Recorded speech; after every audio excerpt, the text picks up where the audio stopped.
മനസ്സിനെ ഞെക്കുന്ന ഒരു കാര്യം അവതരിപ്പിക്കാനാണ് ഞാൻ ഇവിടെ വന്നത്. ഞെട്ടരുത്. അപ്പൊ തുടങ്ങാം.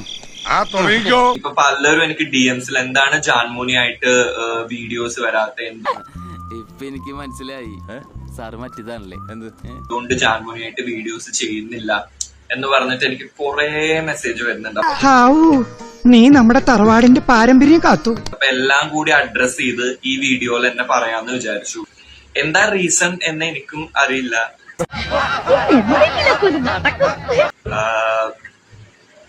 പെട്ടെന്ന് നമ്മള് ഇഷ്യൂസ് ആയി. എന്താണ് പെർട്ടിക്കുലർ റീസൺ എന്ന് സത്യം പറഞ്ഞ എനിക്കും അറിയത്തില്ല. ഇതിനിടയിൽ ആരൊക്കെ എന്തൊക്കെ അങ്ങോട്ടും ഇങ്ങോട്ടും പറച്ചില്ല എന്തോ ഉണ്ടായിട്ടുള്ളതെന്ന് എനിക്കൊന്നും അറിയില്ല. എന്തായാലും ഒരു മാറ്റവും ഇല്ലല്ലോ.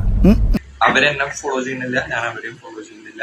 ബാക്കി എന്താ റീസൺ അവരെന്നെ പറയട്ടെ, ഞാൻ അങ്ങോട്ട് ചോദിക്കാൻ പോണില്ല. മക്കളെ, രാജസ്ഥാൻ മരുഭൂമിയിലേക്ക് മണൽ കയറ്റി വിടല്ലേ. എന്താണെങ്കിലും ഇറ്റ്സ് ഹെർ ചോയ്സ്. അവര് ഡിസൈഡ് ചെയ്യട്ടെ, സംസാരിക്കണോ സംസാരിക്കണ്ടോ, എന്നെ ഫോളോ ചെയ്യണോ അൺഫോളോ ചെയ്യണോ എന്നുള്ളതൊക്കെ അവർക്ക് തീരുമാനം. എല്ലാവർക്കും സന്തോഷമായല്ലോ. എനിക്ക് സന്തോഷമായി. എല്ലാവർക്കും പിരിഞ്ഞു പോവാം. ഞാൻ